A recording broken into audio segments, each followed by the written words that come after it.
Unspoiled Network podcast. This is Some Spoiled, Hot D, House of the Dragon, Return to Westeros, HBO sort of spoiled edition. Uncut, uncensored, and too hot for TV. Bringing you the greatest hits from 2022. Do not call in with your requests. In this episode, which is titled The Rogue Prince, we have got a sort of like somebody who's been said to be the heir, but is not being treated as the heir in any significant way, stepping in and doing heir shit. And people just have a problem with it. Welcome to Unspoiled.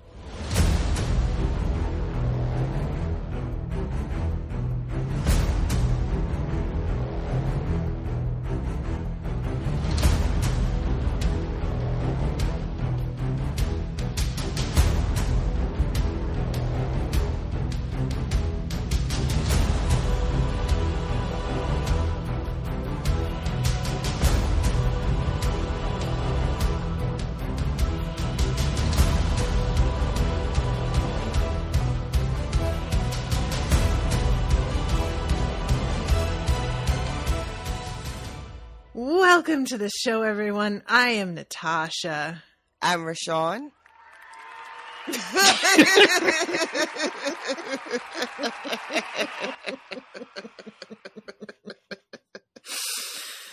I have to right out of the gate, guys. We're trying Zencastr again. I think we figured out some of the problems we ran into last time.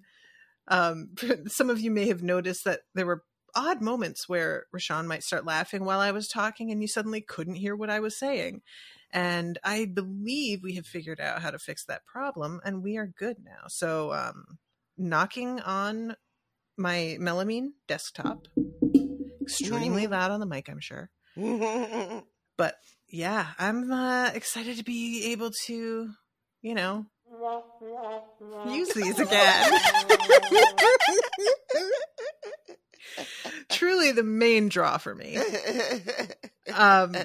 You're really only on this podcast to play with the soundboard. I need to start downloading like specific House of the Dragon sound bites, but I'll work on that. I'll work on it. But yeah, this episode we got the opening credits and they are just going with the same song. Yeah, right. So I liked the credits. It was it's funny, it's like it's very, very inspired by the original series, right? Mm-hmm. With the sort of like clockwork, you know, part of it. Right. But clearly much more blood is involved. Mm-hmm, mm-hmm. It almost looked like sealing wax to me. Oh, that's funny. And like the tops of like the little areas where the sigils are looks like the rings that you use to press into sealing wax. So I kind of felt like they were trying to do a sort of like, yeah, it's wax and it's blood. Like right. how Tywin Lannister is like, wars are won with pens and quills or inks and whatever it is he says. I was surprised. I appreciated that they used the original theme in the premiere because that felt like, okay, yeah, we're going to do that, right? Mm-hmm. We all know what brought us here, right? We're going to little respect, little homage. But that they chose to just go with the same theme, it's not the end of the world. I was a little disappointed because I thought it'd be cool to get like another entry into this, you know, canon of music. And the composer is so good, whose name I know, but for some reason I'm blanking on. We always do this. Ramin, I'm going to look it up right now. I was looking forward to seeing what he might have wanted to do for this, you know. Ramin Djawadi. I hope I'm saying that correctly. I'm not positive. It's Djawadi. But yeah, that's basically how I felt. I was like hoping to see something new and awesome from him. And while there's certainly, I think, original new music in the score. In the episode, yes. Yeah, yes. But I was really looking forward to something for this show in particular. And a little disappointed. Like, it's not the end of the world, like you said. And I'm not mad about it or anything. But I was sort of like on tenterhooks waiting for it, and it just didn't really. Yeah, it would have been cool to have an additional entry into like this iconic, series as far as music is concerned. Yeah. But so we got the new credits, we got the soundtrack for the opening theme, and then it just opens with a close up on just some dudes are having some bad times. Yeah, there's the close up is on somebody's hands that have been nailed to, maybe it was a deck, maybe it was a wall, a bulkhead, I guess is what you say on a boat. But it is a scene of like complete destruction. Yeah. And then there's a dude who, he is the one who I think has his hand nailed in place. He wakes up because the crabs are starting to eat him, but his hand is nailed so that he can't move. Right. And this is the crab feeder that we had been hearing about, these pirates out over at the Narrow Sea, I guess. Yeah. And this becomes a big part of this episode too. This reference to the Stepstones over and over again and what's happening over there. And we find out that Corliss has actually lost a ship now. Yep. And not just a ship, but a ship that had his banner, which is like extra rude. Yeah, that is a personal insult. Like, fuck your banner. We don't care. We know who you are. We still don't care. So that is, wildly disrespectful. And he is hoping for some justice. And like a lot of black men, when we go to the white man for justice, we do not get it. It's true. Which results in him having to go to a different white man. A whiter man, actually, one could reasonably say. And that's whitest. How we end up making deals with the devil.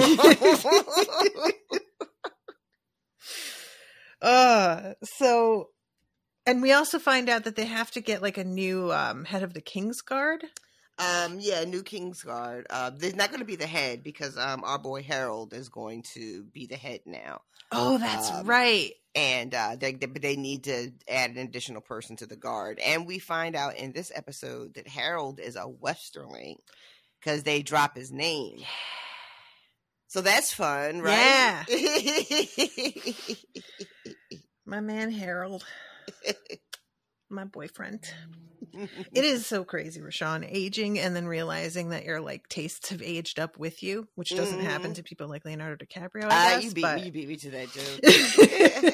Have you seen there's like the memes around? Oh my god, DiCaprio thing have just been outstanding. There've been so many good ones, extremely good. Owen showed me one the other day of the problem with Rose wasn't that there was no room on the door, but she was 25. Yeah, I saw that one too. That's exactly what I was going to mention. It was just like, yeah, there was room on the door, and then under her picture, it just said 26. Yep.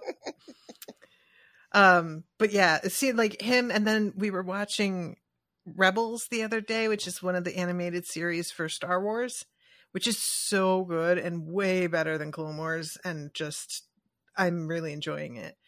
And light spoilers for this, you come across some old clones that have gone gray. And I have never been into the clones. And I see them all gray and grizzled. And I was just like, yo, what's up? Everything about it was doing it for me. They had a very Sir Harold look to them, to be honest. So I just had a moment of like, man, I really... You do have a type. I have a type, though. But yeah, he comes in as they're talking about who they're going to replace on the King's Guard and that they have like people assembled that they're going to look at. And Corliss comes in and is like, what the fuck? Y'all are sitting here just talking about we need to find another They are burning our ships. They are ruining us. They are going to keep doing this. And you are doing fucking nothing. And I'm embarrassed. Yeah, it just calls him weak right to his face, practically. And, Otto. You know what? It's only the second episode, but I am already developing very strong feelings about a lot of these people. Okay, good. Tell me. Otto is a bitch. Right? Right? Am I wrong? Am I reading it wrong? Define bitch in this case. A whole bitch. All parts of bitch. In every way that you could mean that word. He is not to be trusted. He is duplicitous. He's low-key a coward. He's a social climber. He's a manipulator. All of those things. Okay. Yeah. I feel like I can agree with all that. Define bitch. A whole bitch. Clearer now. Yes. But he comes in, Crows comes in, and he's talking about, not just the ships that he's lost, but he's like, oh, and your brother, though, has taken Dragonstone, which, if records are correct, is not where you told him to go. You sent his ass to some place called Runestone. Yeah. And he did not even go there. He went to another place and has set himself up as Prince. And you're just sitting here dilly-dallying. Mm-hmm. Yeah, and he's got his, like, what is the word that what's his face used when he was talking about a woman that he wasn't married to, but he was, like, fucking, and it was supposed to be sort of a respect, not concubine. Paramour. Paramour. Yeah. Paramour. And he is set up there, even though he's like married and everybody fucking knows he's married. And I just can't, if I was his wife, can you imagine the humiliation? Everybody knowing this, like, oh, I would be so devastated. Yeah. I mean, the only thing I can hope is that she's got somebody wherever she is that's just breaking her back down. so she doesn't even give a fuck about what he's doing.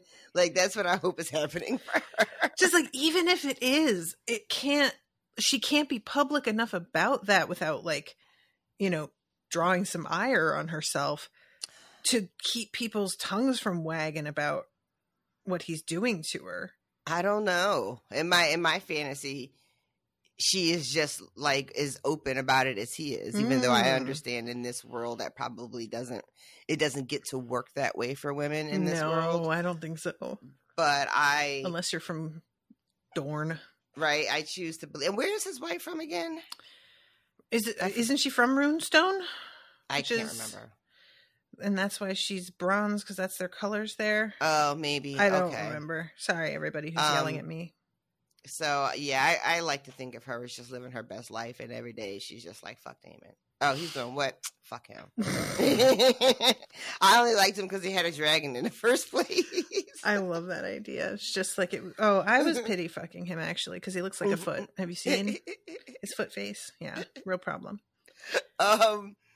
So they're talking about what to do at the Stepstones, and Rhaenyra is doing her cupbearer duties in the background. Mm-hmm. And then she said what I was thinking. I think what we all were thinking, which is it was very difficult to watch this scene and have these men talk about the best way to handle what sounds like an insurrection that's happening over in the Stepstones.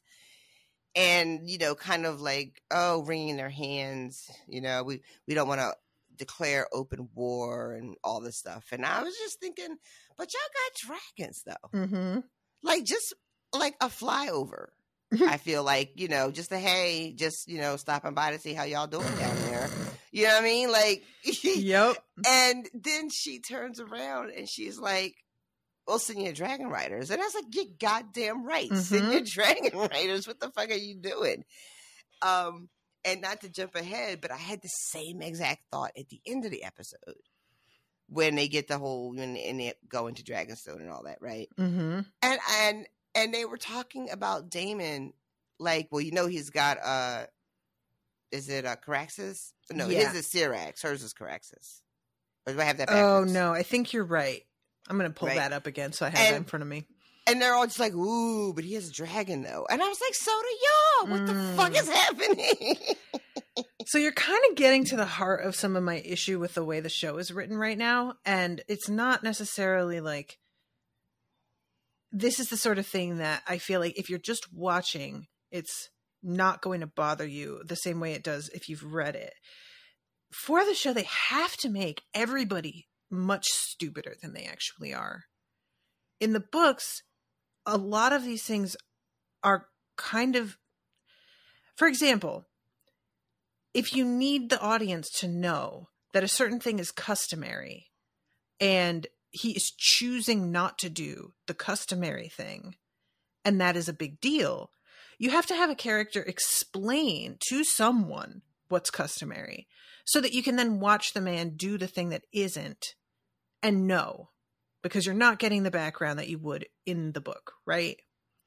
And so in these scenes, sometimes they will have people like saying things that indicate really to the audience, like, is this man an idiot? Because he puts forth an idea that makes no sense, that doesn't work.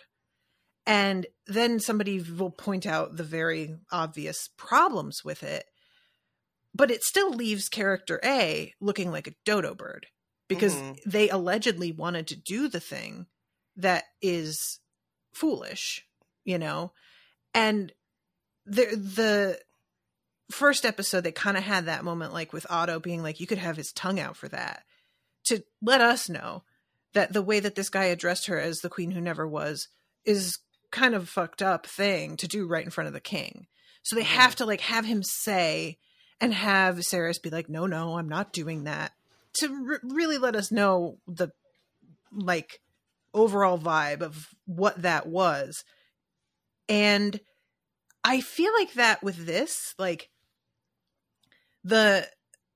all of the resistance that's being put up, it feels like false in a way. Like they're not, your response of, well, yeah, why wouldn't you? Am I crazy? Why aren't you doing the thing? It feels like they want to make her character the bold one. So she has to be kind of going against someone, really. Her actions always have to be a rebellion of some kind and like disobeying somehow. Do you know what I'm saying? Well, it's hard because I haven't read I mean, I get what you're saying about how it seems like they're setting up this character for Rhaenyra to be. She needs a foil. It sounds like is what you're saying. That's right? the word I'm looking for. So Appreciate you. I'm assuming that didn't or wasn't necessary in the book. It's just different, and I'm not going to get into a whole like play-by-play comparison, but a lot of the like arguments about how to do certain things are not really how those went. And it just, to a degree with TV, you're just going to have to do things differently because it's just different. But it can get frustrating where you feel like it's making characters look like idiots, you know? I will say that my takeaway from this bit, from this whole episode, actually, is that not so much that the Viserys is not smart enough or even like bold enough to make these choices.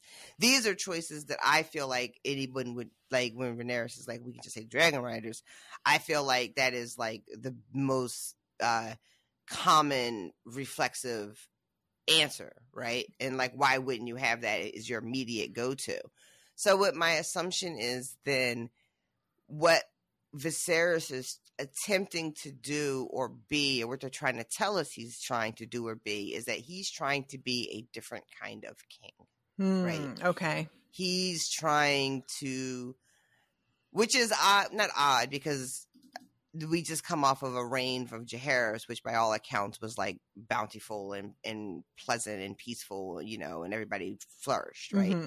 So Viserys is trying to be a king that doesn't necessarily rely on the dragons as the whole thing, right? As like is like all that Targaryens have to offer, right?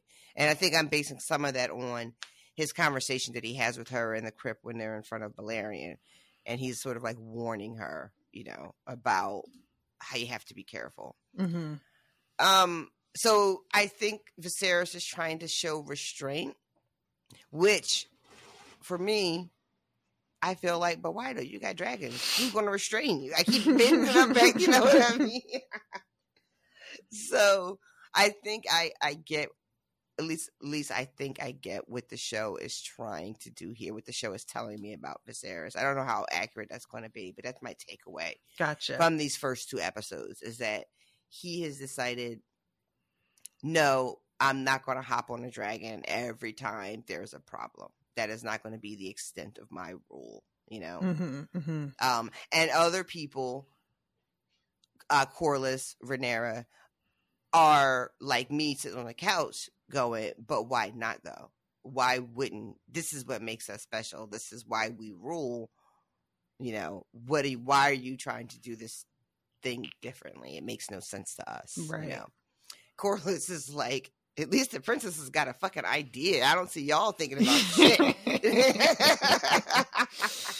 Yep. He is, he's clearly on her team in a lot of ways, despite the fact that his wife got like stepped over to give her the inheritance. And Corlys definitely seems like, and we get confirmation at the end when he's going to see Daemon that he believes that showing force and using the dragons to show force is their sort of birthright, and his by association to the House Targaryen, and also by marriage, right? Right. So even though he doesn't have a dragon, you know, when he talks to Daemon later and talks about how they went to the sea and not the sky or whatever, but he is a man that says, no, we use what we have to show what the fuck we can do. Like, that's how you regulate. Yeah. You know? Yep. And it is just not, Viserys does just not seem to be interested in any of this. Yeah, it's kind of, like, I guess he just wants to be seen as gentler and not needing to resort to that. Like, he's a liberal. God, I'm just realizing. You know what? He just wants everybody to go high when they go low. Yep.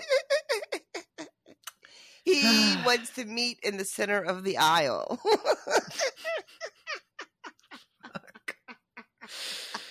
And it's working out really, really well. It always does, right? Historically, that plan has never failed anyone ever. God. All right. So I'm trying to like keep us on track because our last episode was how long? It was long. It wasn't even a whole thing. It wasn't the whole thing, guys. It was so tragic. Yeah.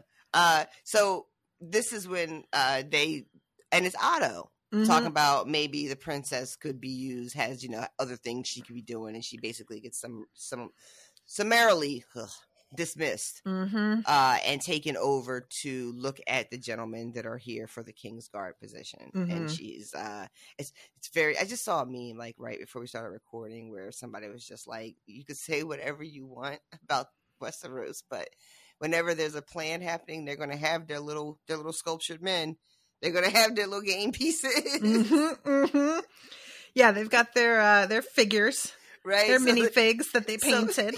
So as she's standing outside and all the men are in the courtyard, each one that gets called up has his own little like avatar, and he gets placed in this. It's like, why? But okay, it's fine. Like, we're looking at them in the face. We don't need little models of them. They're standing right here. I found that so weird. They're wearing their sigils on their chest. You don't need an additional bookend or whatever that is. It's so weird. And I wonder if there's like a whole fucking backstory about why this is a thing that happens in this world. But maybe they all have them. So when you're planning a war council and you need to position the men, you need to illustrate it. So each man automatically gets a little thing done for future reference. I don't know. But I mean, I guess. It's the kind of thing where it's like me justifying why I have all these little doodads for my planner. Yeah, I could say it does the thing, but like I just wanted it. They just want them. They want the little carved guys. I like the idea that like every house sends multiples of this little figure to other major houses, and they're like, just in case I ever come visit for something really important, so that you have it. I did a little update. As you can see, now the horse has eyebrows, and I think that really adds something. So we're doing a new one for the new generation. Really gives the horse a sense of personality. Those little eyebrows. And so she's looking over these men who are not particularly impressive, if you ask me. No. And she is also not impressed. And she straight up asks, has anyone even seen combat? Anyone here? And the answer to that is pretty much no, except Sir Kristen. And he shows up, and yes, he's been to battle. He's been in a couple of things over in Dorne, fighting a Dornish incursion. And I think it's Crispin. Is it Crispin? Yeah, I think it's P. We'll see in a second. Yeah, sorry. We'll see in a second. I think the next is Cole, right? Yeah, something Cole. I think it's Crispin Cole. I hope not. As much as I love Crispin Glover, I don't think anybody else should ever be named that. I kind of agree with you. And she decides she picks him. And Otto says to her, quite frankly, this guy is nobody. Mm-hmm. He's, first of all, he's common born, but above that, he's just literally, he's nobody. He does no help to us. And there are several men here that come from powerful, wealthy families, and it would be smart to sort of align those families to us by placing them in the Kingsguard. You're right. It's Kristen. Sorry. Thank you. Which I thought was really interesting because I know being in the Kingsguard is a great honor, but and I think this comes from almost everything I know about the Kingsguard from Game of Thrones and the books that I've read so far is almost exclusively through the lens of Jaime Lannister and then sometimes Tywin, right? Okay. So I don't think of, and with Tywin being is disappointed and disgusted with Jaime's choice of joining the Kingsguard for reasons that don't have anything to do with the Kingsguard. They're all about Tywin, right? Right. But I think that led me to believe that when you become part of the Kingsguard, you sort of do that thing where you give up your birthright. Yep. You're not going to be the heir to whatever lordship your father has, and you're not going to marry and all that shit. Like a sort of like the Night's Watch in a weird way. Mm-hmm, mm-hmm. I didn't think that joining the Kingsguard could be really political in the way that Otto is discussing. Right? Like it didn't occur to me that, you join the Kingsguard and now my family is even more loyal because, you know what I mean? Like I just never considered that in that way. So I thought that was really interesting. And there's also somebody that throws out, I forget what scene it is, but Dondarrion's family name gets thrown out Oh, too. yeah, that's right. I forgot about that. Yeah. So that was pretty cool. I'm looking to, and Cole's, because he doesn't come from a noble house, he just has this sort of like pillar. This like blank, his little figure is not anything. Yeah. You know what I keep thinking about with this, honestly, and I don't know if I'm right or not, but there is something about all of these little things that they have decided to add this, because this wasn't quite as extreme in Game of Thrones, I don't think.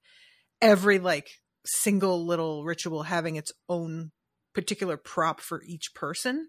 Right. Including like that weird disc with the marble in it. Council, right? Yeah. And I'm like, are they trying to create like merch? How funny would that be? Are they going to come out with like, oh, here's the small council marble disc thing. The scene where she's overlooking the knights, this table that these figurines or avatars or whatever are on is very ornate. Mm-hmm. And it appears to be specifically for this. Yeah. Right? Yep. Like the way it's designed, and then it's each like there's branches that branch out, and each little figurine thing is in a designated spot. Like there's these little circles sort of cut out. Like this is where it goes. Yeah, I'm wondering if just in this time in Westeros things were I guess tradition was a little bit stronger. Sort of tied to the older ways, and some of this stuff had fallen by the wayside by the time we come to Westeros 170 years later. Maybe. They didn't put together a new Kingsguard, did they? For us to watch? No. There was that scene in the throne room that was like pretty messy. It wasn't anything like this when Joffrey sends, what's his face? He like takes off his armor and storms off. Oh, Barrick Dondarrion. Selmy, Barrick right? and Selmy, you're right. Barrick Dondarrion is. And I think in the same like scene in the throne room, Joffrey does he make the Hound part of it? I forget who he names when Selmy leaves, but it wasn't like what we're seeing here. Like in this episode, this is very different than the energy we got in Game of Thrones. The one time it kind of came up. Yeah. So she picks Kristen. Otto, he is not impressed. And she is just like, look, man, he's the only one with combat experience. And there's obviously also this like major attraction because she basically like leans on the banister and like kicks her heel up behind her and starts twirling her hair. She really does. She's just like giving a lot of, hey, how you doing? How have you been? It's very nice to see you again, sir. Also, like, no shade, we don't get to see all the other people, but like the other men that we kind of see a little bit of, none of them are nearly as attractive as Kristen is. It's true. There's a couple of names. Malister feels like a name that we know. Yeah, definitely. But I can't like place exactly why I know that name. And Rhaenys is watching this in the cut. Like she's like above them, looking over, just watching all of this, but she doesn't really say anything. But she's watching with just sort of there's only one close-up of her expression, and it's just kind of, I think, hard to read. Yeah. And then the rest of the shot, she's blurred in the background, but you can tell that it's her, and she's watching like the whole thing. Yeah, there's a pretty difficult scene with her later on, which we could like kind of just talk about now, but if you want to wait until we actually get there, that's fine, so that we have the dialogue right in front of us. Yeah, let's wait. Okay. Yeah. So then we have the scene with Alicent and Viserys, and he's telling her about his model, showing her his toys. It turns out it is Valeria. I thought that it was King's Landing. Yeah. Last time. I'm very impressed that it's Valeria because I, much more interested in seeing that. I've seen King's Landing. That's true. That's fair. And there's this moment where something like falls and breaks, and he like grabs her hand while she's picking up the pieces, and there's this awkward like look between the two of them, and you can see how like deeply uncomfortable she is. Yeah. We should mention too that it's been about 6 months between the first episode and this episode. Right. I totally forgot to mention that. Yeah, there's a big time jump. Yeah. This scene with him and Alicent, when he is asking her about his own daughter, how has she been? And then he shares with her that, it's difficult, that they barely even speak anymore. And it's like he is almost asking her to sort of be an envoy, Yeah, definitely. Which... to almost be an envoy, except also don't tell her anything about the fact that they meet like this. Yeah. And she gently suggests, like, you could go to her. You could go to her. And he kind of chickens out with like a little joke about like how terrifying 15-year-old girls are, and like kind of laughs it off. But really, he is putting the onus on her here. Could you go do me this solid? And she does. Yep, she does. It's he's just such a coward, man. Yeah, like...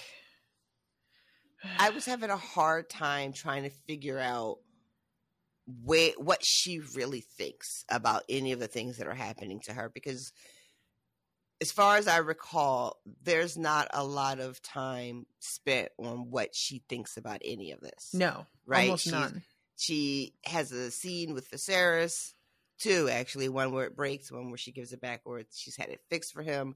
There's a scene at the Sept with Rhaenyra where they talk about praying, and she is basically, trying to encourage her to reach out to her father. She's telling her that, your father loves you. You are not going to be replaced.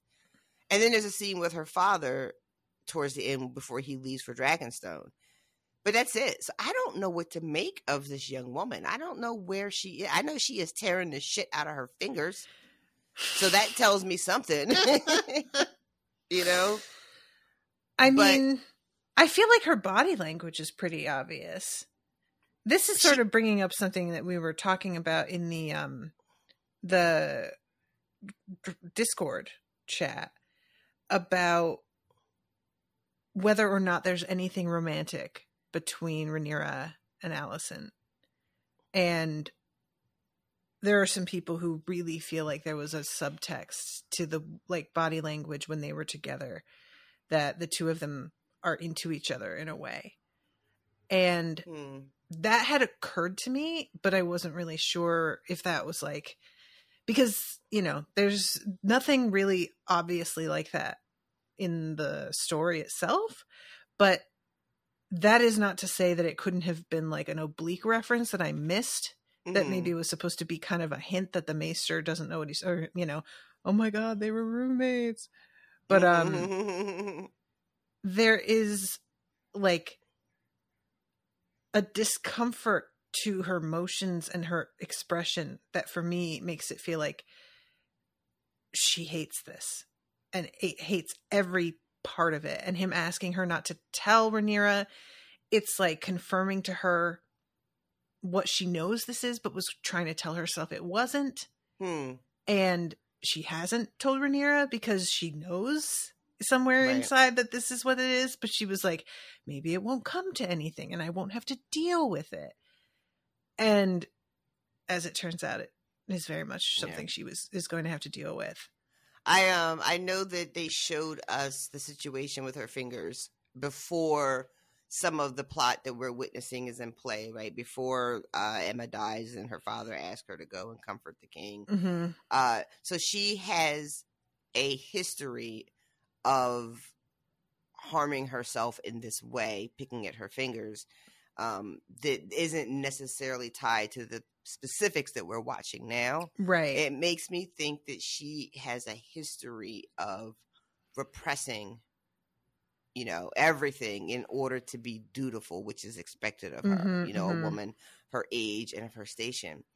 And that now what we're seeing is just more shit getting piled on her that she is just expected to do because that is her duty. You know? And we've seen that happen with a lot of characters in this world, this sort of oppressive nature of what is duty. I mean, Viserys cries about it this whole episode.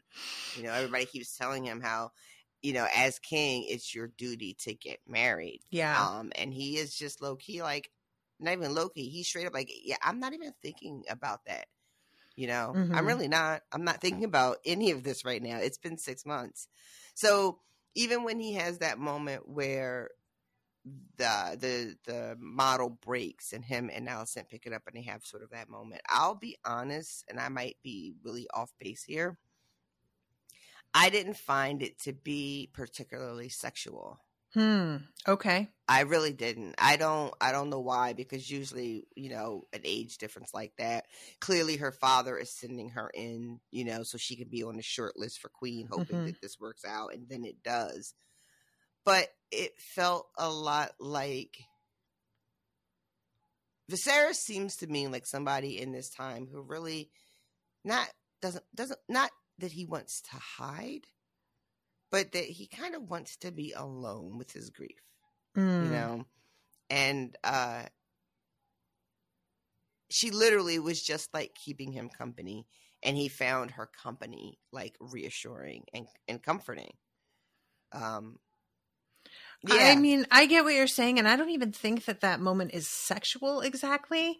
It was just more of a, like, the contact is prolonged in a way that felt like it was suggestive, and not sexually necessarily, but like there has been a very, for lack of a better word, a professional distance between the two of them in the scenes we've seen them in. And a decorum, I guess. It's like so rigid. And that's the first break we have seen where you're touching the king. It's a pretty big deal. And it just felt significant to me. Like it's an acknowledgement of the intimacy of their relationship that he doesn't really have with anybody. Okay. You know what I mean? That I feel like I agree with, that there is and it's kind of what I was getting to, that he has develop this relationship with Alicent that he doesn't really have with anyone else. Mm-hmm. I agree too that there's a level of intimacy between the two of them that has developed. Yeah. My point was mostly just that intimacy doesn't always equal sexual attraction or a sexual relationship, which is then sort of like, oh, but it looks like the show is going to do that though. So Gotcha. I guess it's moot. Well, I mean, we'll see what happens, but even if he chose her, it's not necessarily moot because, as you're saying, he doesn't really have this with anyone else. So it could be that he's just choosing somebody that's going to be the least painful. Yeah. You know? Well, when he meets Corlys and Rhaenys in the gardens and they give their proposition, which, you know, it's a weird thing to find yourself rooting for the marriage to the 12-year-old. You know, it's a real uncomfortable place to find yourself. But I have to say, if I am going to immerse myself in this world, which the fandom continues to tell me, if I'm going to do that, then you have to like adjust to the sort of ways of the times, right? Mm-hmm. The mores of the time. So I have decided that this is a world where siblings and cousins and uncles and nieces fuck. This is a world where dragons exist. Yep. And this is a world where powerful men often marry very young women. Mm-hmm. And that's just the way it works. So once I get over that, I'm listening to Corlys and Rhaenys, and I'm like, they are making some excellent points. Mm-hmm. This is the marriage that you do to save the fucking union. This is what you do to save the realm. Yeah, it's such a weird thing too, because like obviously I love the casting for Corlys and Rhaena's daughter because she really does look so young. Mm-hmm. Alicent, she looks a lot younger than fucking 12, which is how old she's supposed to be. Yeah. Alicent, I think in real life is like 23 or something. And she comes across to me a lot older than 15, which is what she's supposed to be. But I don't hold that against them or anything. It's fine. Mm-hmm, It's just like the contrast I appreciate because my very mild spoiler, but way later on, like a generation or two later, there's a whole thing where the king has to pick a wife and there's a parade of women that get brought before him. And the one that is so dazzlingly beautiful, described as she sparkled when she walked in, that he chooses, is 6. No. Yeah. Oh, no. And it's just like that throughout. Like the age is that's the most extreme case in terms of it being just straight up, we're going to say the 6-year-old was beautiful. But it has often kind of felt like the age differences haven't been as extreme because of the way that the very understandably an underage actress is not going to be permitted to perform in scenes in the way they would need. So they're hiring people who are above age, and they have to age them down. And this is a really good opportunity because he doesn't actually wind up choosing the little girl to show like the possibility of that was very real, and let us be super uncomfortable with it and acknowledge it as a thing that happened and was actually being encouraged. But I think another thing that they did, and I don't know if this was done on purpose or not, or it could be done again in this sort of, because Viserys is, it's clear that Viserys is not interested in this union and that he is bothered by her age, right? Now, I don't know how old Emma was when they were married, you know, I don't know. But clearly at this point, he is uncomfortable with her being 12 to the point where someone actually reminds him that, you know, she'll get older, you know. But that they chose to cast this actress as age appropriate for what she's playing, it allows the audience to sort of be like, you know what, Viserys is right. because that is a fucking child, Mm-hmm. right? As opposed to what the world is constantly asking us to do, which is to understand the rules of how it works here, and then looking at this being like, he is making a fucking dumbass mistake. Mm-hmm. But because this little girl is literally a little girl, you're like, but yeah, he's right to do it. Yeah. You know, it's like, so, Yeah. And this is something that I've been thinking about a lot, which is, I guess it's just part of what you have to do when you're writing a TV show, and you have to give a really strong personality to a character who is kind of sketchy in the book because of the way that book is written. I would argue Viserys actually has a pretty well outlined personality that they just chose to totally ignore. But let's say that it's sketchy and they want to do something and they're choosing to make him foolish, really. Mm-hmm. Like, they're choosing to make him sort of ignore his duties in favor of what his scruples and feelings are instead. Right. It's interesting that they decided to try and make him more likable in a way by putting him in positions like this where you can understand somewhat why he is making the choice he is. And it feels like the ethical choice. Mm-hmm. And yet it's actually if you step back and look at the implications of all of it together, might be the less ethical choice. Yeah, this is a terrible choice. Yeah, you know? This is a terrible decision as a king when you are supposed to be considering the well-being of your entire realm that you are responsible and the steward of, Mm-hmm. right? You have these threats that people have pointed out to you multiple times in this episode alone, that you are starting to appear weak, Mm-hmm. that your line is just a daughter that you've declared, will inherit the throne, which a lot of people don't feel great about. Mm-hmm. You also have in your inner circle a family, Corlys and Rhaenys, who, yeah, they are your staunch supporters, but also they are real life enemies, Mm-hmm, mm-hmm. And you could, and I think the guy, he goes, one of the people Viserys goes to, there's a guy at the small council meeting room alone. I think it's Strong. And then later with Otto, they're both like, this would help heal that wound. Yeah. This is a good way to prevent further fraction. Mm-hmm. Fraction? Friction? Faction. Oh, faction. Factions from forming. I got you. Yeah.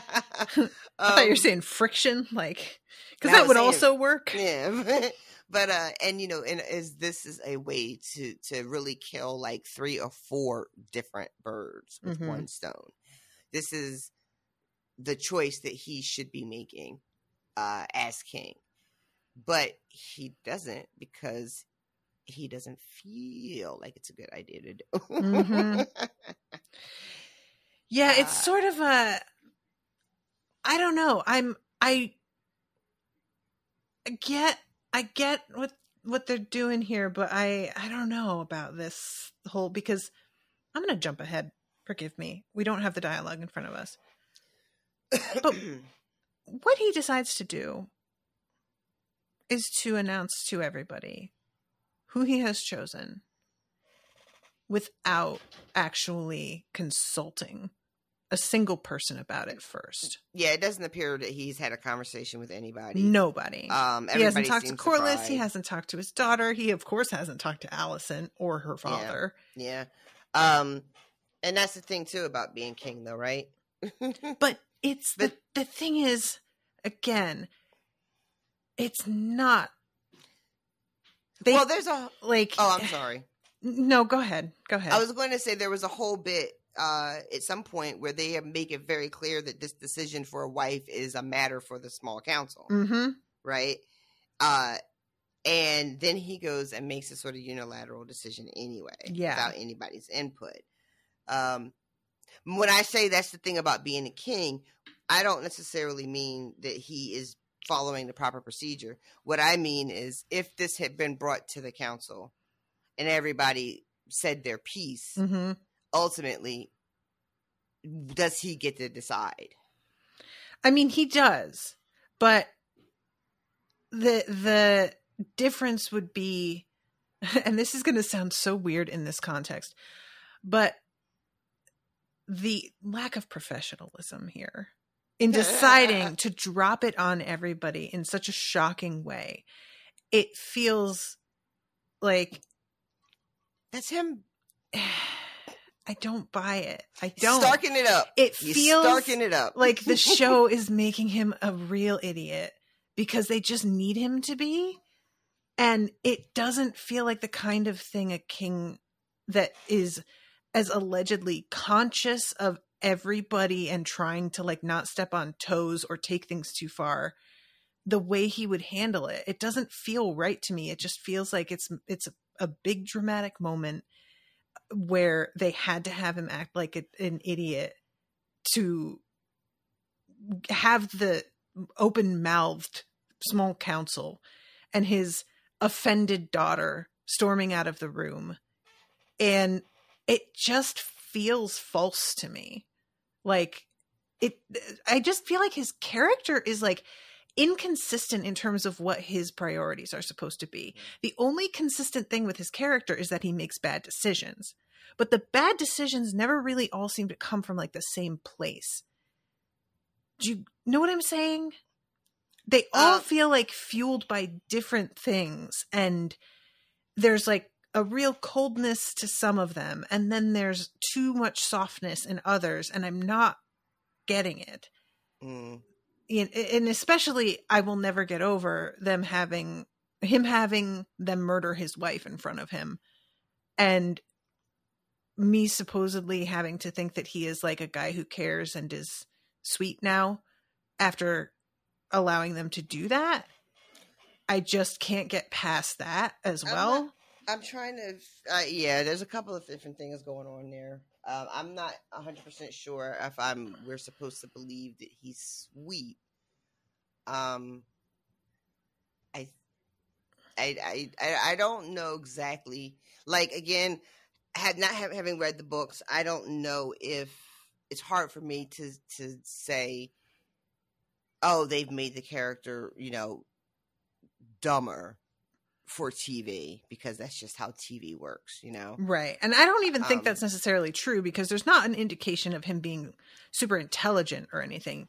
He just had a very distinct personality that he doesn't have here. Right. But and then the way he tells everybody who he's going to marry is like he announces his choice, but it's at the council meeting, right?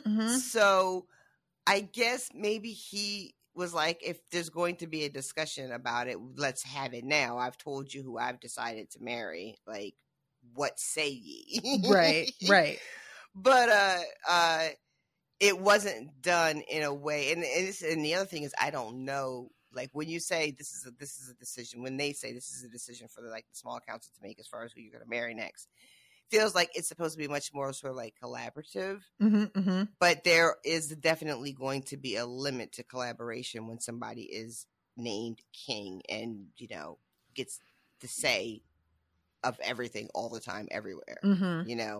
So that's why it feels like, while you say it doesn't seem like the way that he would do this, in my mind it feels very much like, this is how that would go.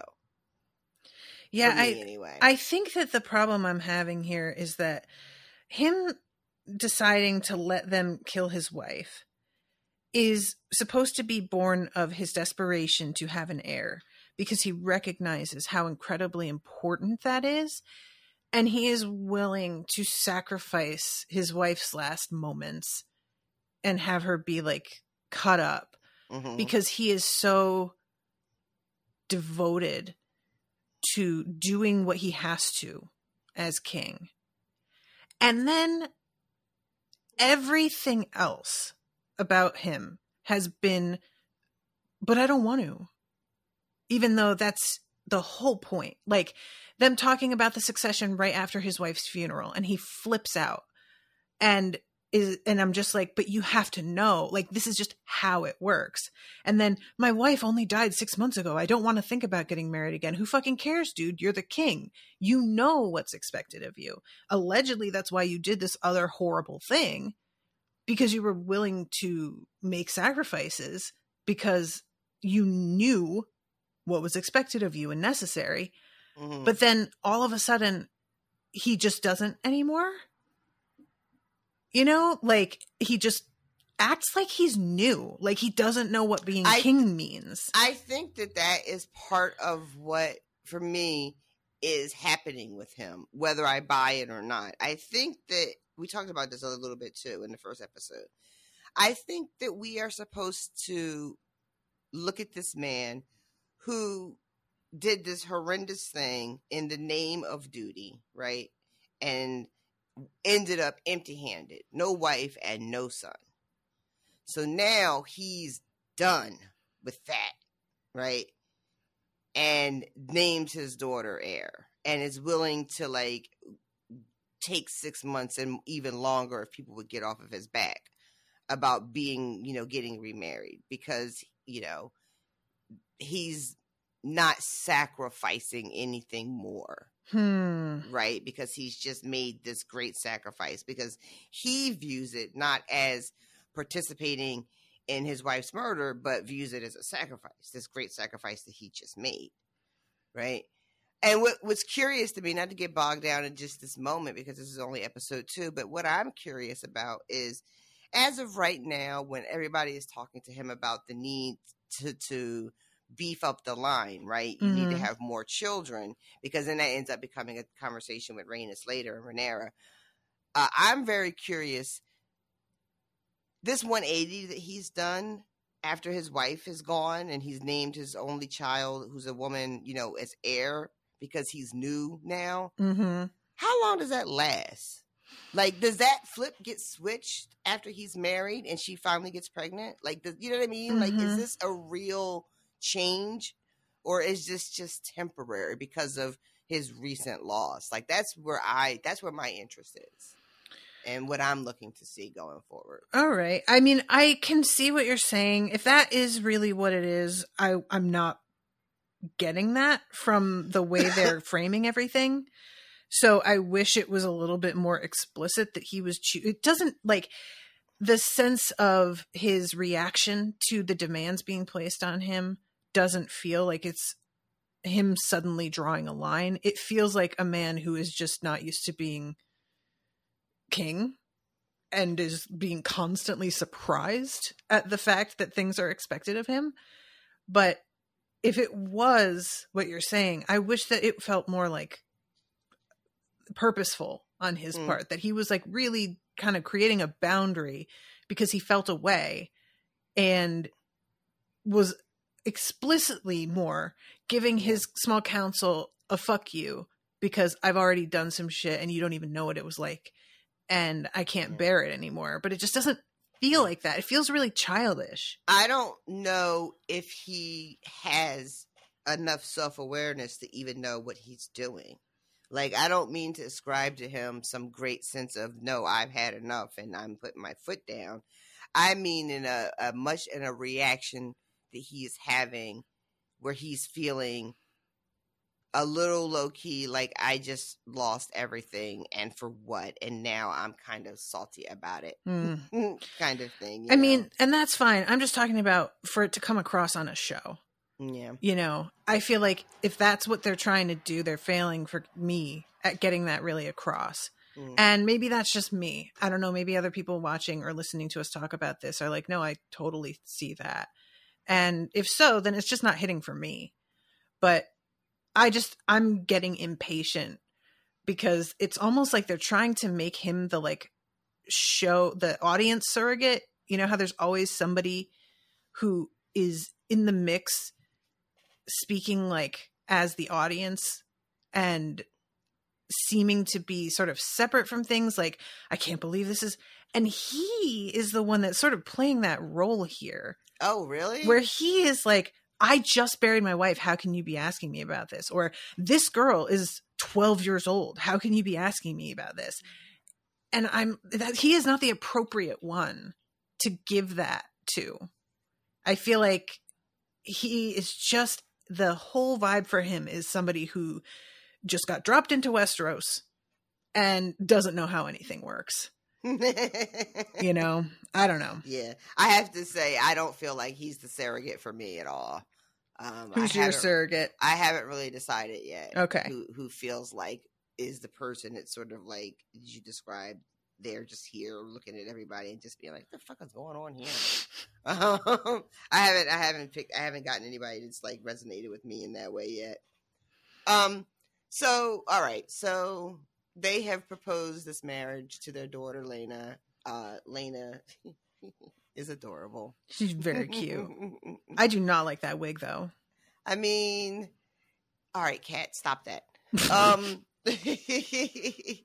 The wigs. The wigs. They're their own whole episode. They really are. And then we have dinner with Viserys and Rhaenyra, who it's so awkward and tense. Oh my god! But oh my god, Kat, stop it! I'm so sorry, you guys. She's climbing up the back of the chair to get to my hair. I gotta start putting my hair up in a high ponytail when I record because this is out of hand. So they're having this really awkward father-daughter, very elaborate dinner. It's like 48 courses on that table for two people. No, thank you. Not that I have a problem with 48 courses, but just not with him. Thank you, but no, I'll pass. And he tells her, you know, I miss your mother. I loved her very. Oh my God, stop it! Oh my God, I am hold so on. sorry. I'm gonna just pause here. Back. Okay. So you're talking about the mother, and there's this really sweet moment where Rhaenyra does genuinely seem like, God, I'm really fucking glad you said that, because I've been walking around here feeling like I've been alone in my grief for fucking half a year. Yeah. Because you have been completely emotionally unavailable to me.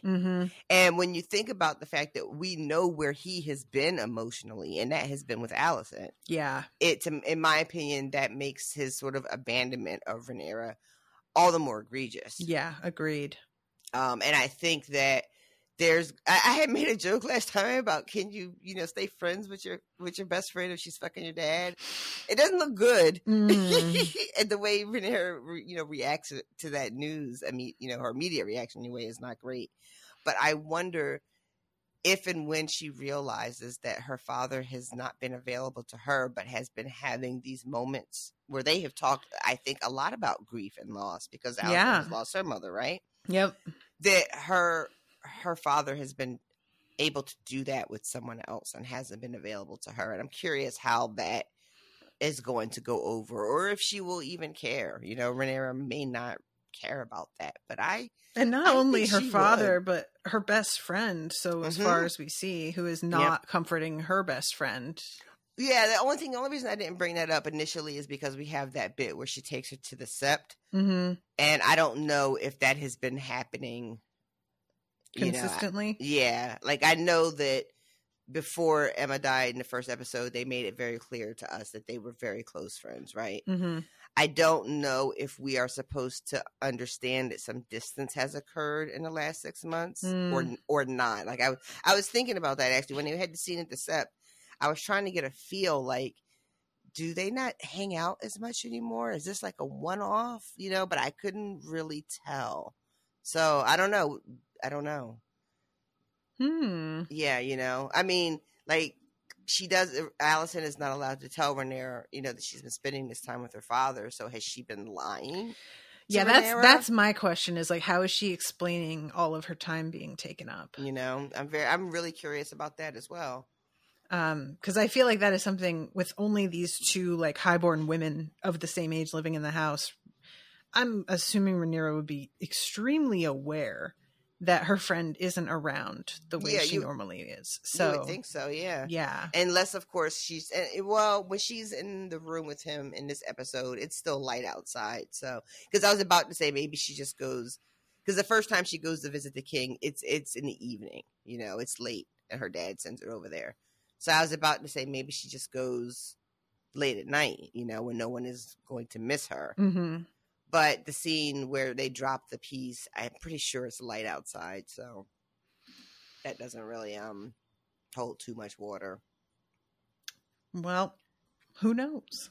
But yeah, they have their moment in the sept. I really do love the design of the sept, and the whole way that the worship of the seven works as being faces of one god, and so they're all encircling this central point. Mm-hmm. And you can kneel at any spot on that point to face a particular icon, I guess, or you could just be praying to the many-faced god all at once. Like, there's just something really neat about the concept of this god and the way that they've designed the septs to represent that I think it's one step away from becoming a religion that would be like actually legit in our world. And somebody would just be like, you know what, we're just gonna Game of Thrones this. So yeah, I feel like, I wish I knew more about it, but I feel like in certain religious traditions, especially when you start talking about a lot of like African ancestral religions where they have like multiple deities, but other religions as well have, you know, what is it called? Multitheism? Multitheistic?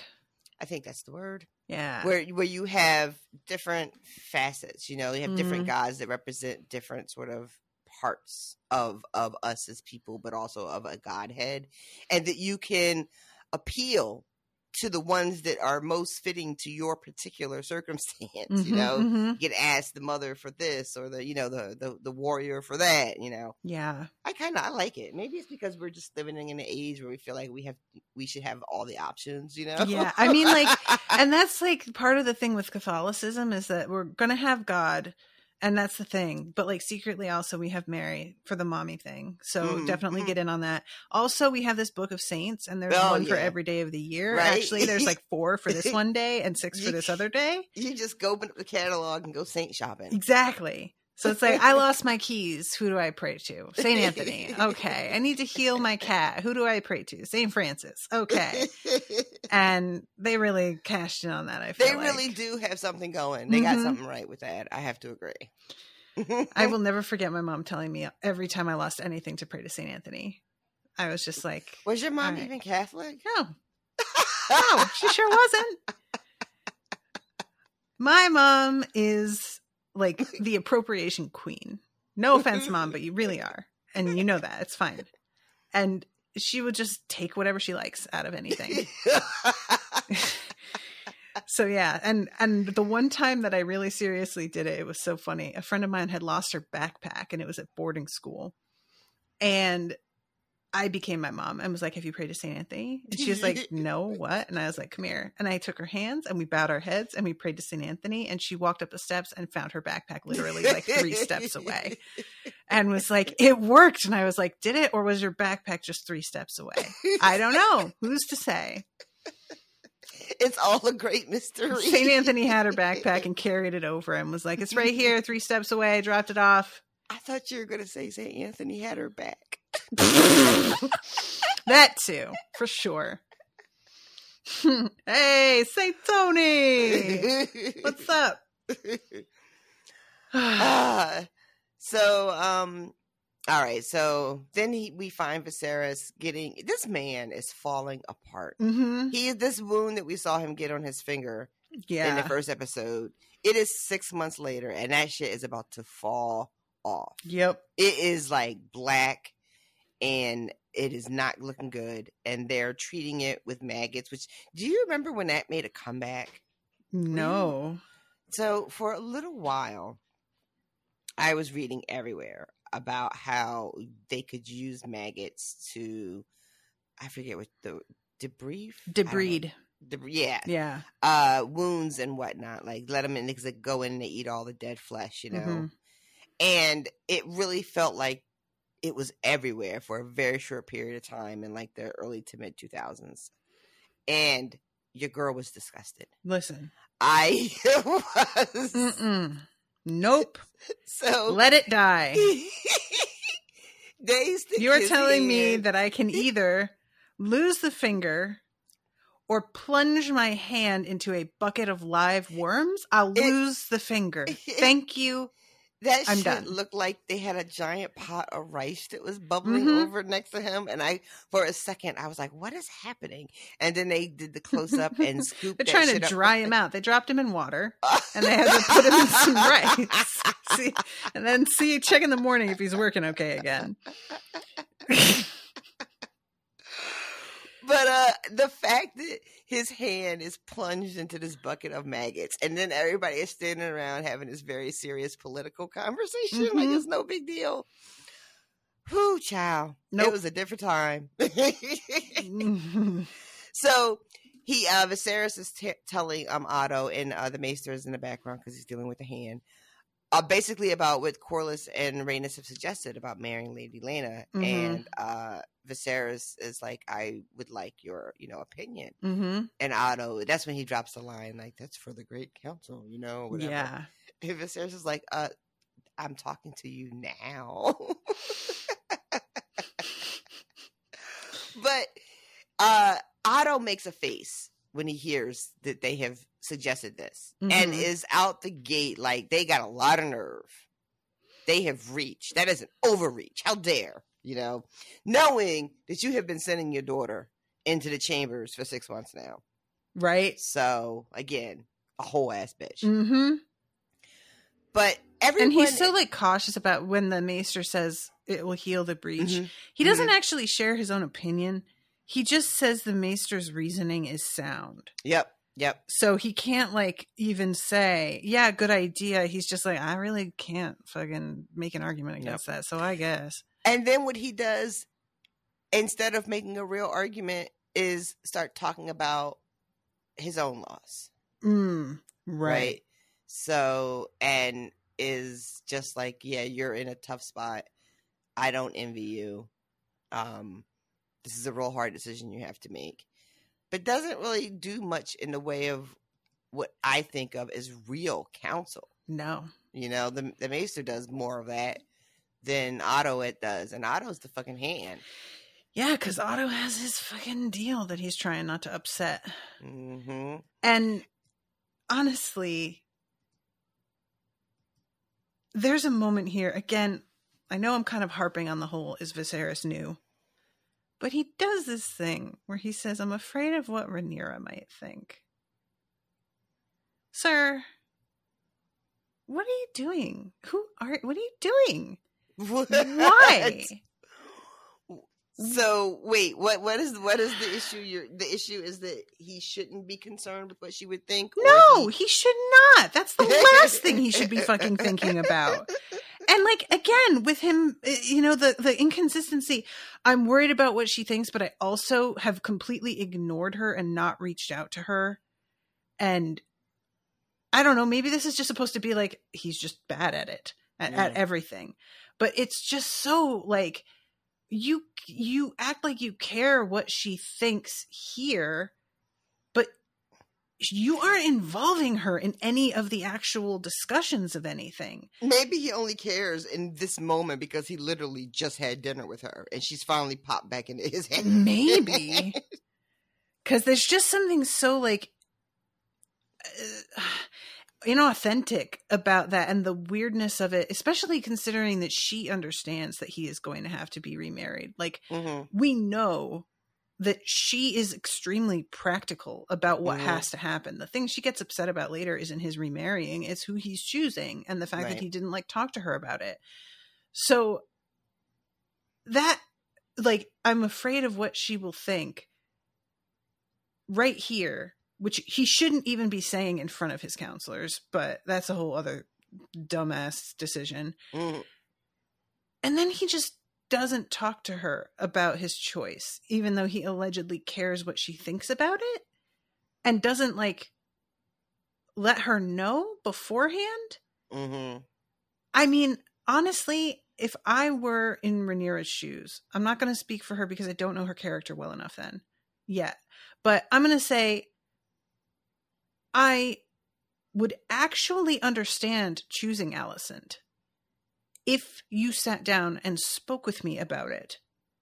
It would be the way he chose to drop this that I would have the problem with. That would feel really disrespectful. Right.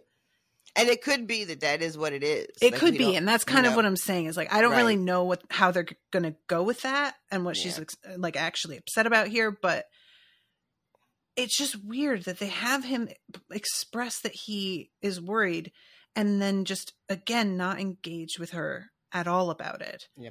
I'll tell you, I want to say this much, and it's not necessarily just about the show, but in general. I find that people can be really worried about how somebody takes some news, right? Mm-hmm. And yet that does not come into play with how they choose to deliver said news. You know, like him saying, I'm worried about what Rhaenyra will think about the whole thing. And then you think to yourself, well, yeah, you wouldn't have to be so worried about it if you just went and had a fucking conversation, right? But you can both be worried about how someone's going to take news simultaneously and decide to not also break that news in any way that's like meaningfully comforting or lessens the blow. Sure. Know? It's more like he's saying when he says, I'm worried about what she's going to think about it. It's more like not that I care enough about what she thinks to change my decision. It's more like, I'm going to do what I want to do. But I don't want her mad at me. I don't want to deal with her being mad at me. You know what I mean? And that's kind of how I took that thing. And that's a lot more cynical than I realized as I was watching it. But I think that's exactly how I took it. Like, oh, you want to do what you want to do. You just would rather it not come with any consequences. Yeah, I guess maybe this is supposed to be like, I'm talking about how it's not consistent, but if we're just going to say that his fault is that he is weak, it, I guess, is consistent in that he's weak because he worries about what she thinks, but he's also weak because he won't actually deal with that. Mm-hmm. He is going to still avoid it. Mm-hmm. And basically everything that he is choosing to do is him sidestepping and trying to not be the bad guy and thus making himself the bad guy, which is like a classic recipe. Mm-hmm. I guess I can deal with this. So then we go to his little walk and talk date with Lena. Yeah, this is not comfortable. She wants to know where that dragon is. Where is the dragon, sir? I have been reading about her all my life, and I've heard rumors, but you're the king, so you should probably be able to tell me exactly what the what is. Mm-hmm. She has a very specific goal in mind here, clearly, and I admire that. Yeah. Good for her. She is trying to end up on a dragon at the end of the day, and not just on Viserys. Like, that doesn't count. She doesn't want to be on that dragon. She wants a real dragon. It starts out by asking him about riding Balerion and like what was that like and all that, and then they move on to the one that's missing, whose name I'm hoping comes up in a second. This one that's kind of flown away, is it Vhagar? Girl. And like and like she's like the stuff of myth now. Like she's left, she doesn't have a rider, she's on her own, and no one really knows where she is. Mm-hmm. And it's it does read very much like, even though, all right, two things are happening here. One, I think that the fact that this little girl is taking this opportunity to have time with the king alone and just wanting to ask about dragons because, right? Dragons. Yep. And also that even though this is a world of fantasy, there's something particularly childish about like being obsessed with the dragons as well. Yeah. Right? You know, and so that's sort of like we're making sure we understand that, you know, this is a little girl. And then they have her say at the end of the date, because she says something she parrots her father about how would she'd be a good queen and how it would bring prosperity and security to the realm and our two great houses and all that stuff. And he is like, did your father tell you to say that? And it's clear. Yeah, it's clear.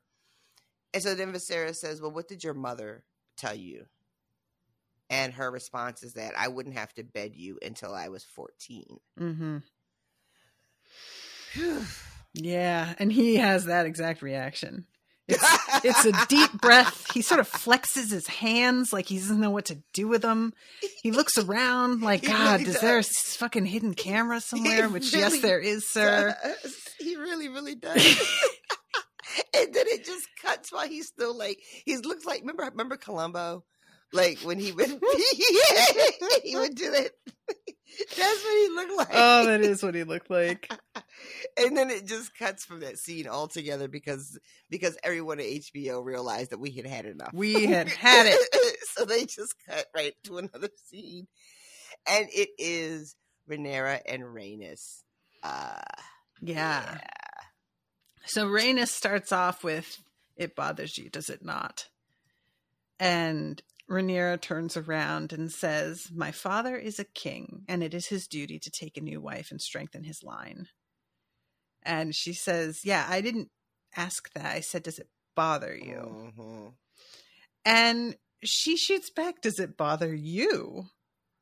And Rhaena is like, yeah. That's your daughter. Of course. But also I know how things go. I'm not convinced you know how things go. Yeah. Yeah.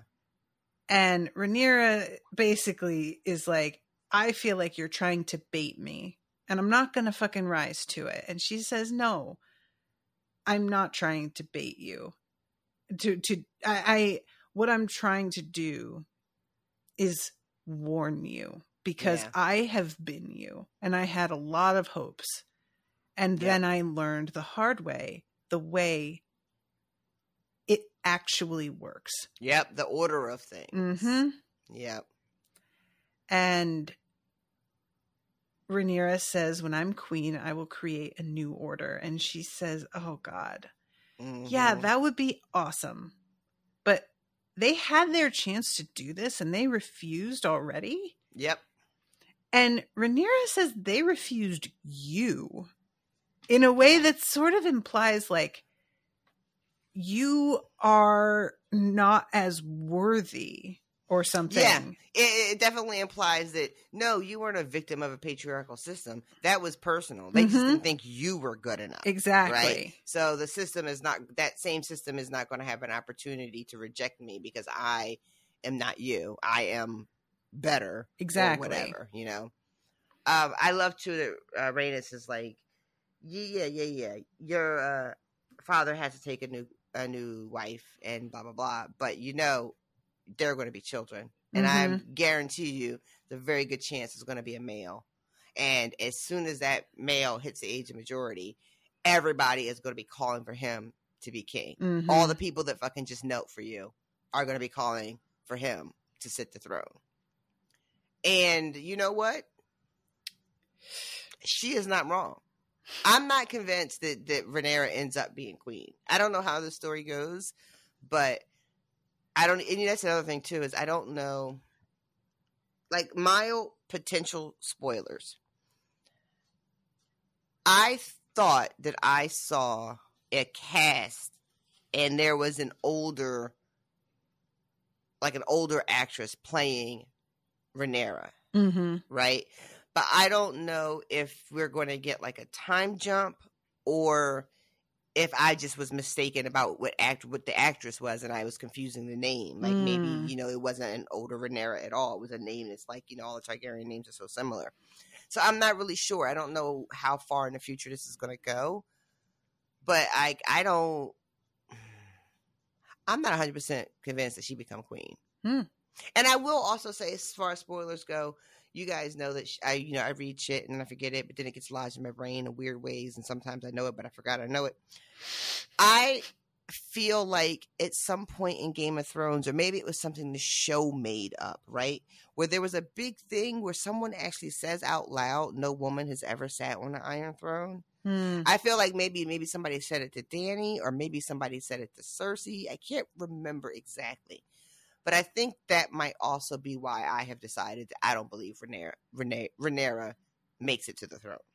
Gotcha. But, it's like fragmented, bits of information that's floating around in my brain. So I just figured I'd share that. All right. Yeah, well, I guess we'll have to see. And I really, like, when she says they rejected you, Rhaena says, oh, but they make you carry their cups. So, and I really appreciated that, because Rhaenyra really has an attitude here that I felt like was very personal and mean-spirited. And being reminded, they fucking ignore you, girl. Like, she's not even in on those meetings, but I'm sure Corlys tells her. Oh yeah. Every time Rhaenyra speaks up, they look at each other like they didn't know she could talk, basically. And they don't like being reminded that she can. And the thing that Rhaenys ends this with is basically like, I'm telling you something that no one else has the balls to fucking tell you to your face. Like they're all supporting this fantasy, that you are going to sit the throne and that you are the heir because your father is currently in power, and to go against him would be like treason, right? So this is all a performance, but I am telling you to your face that it's not going to happen.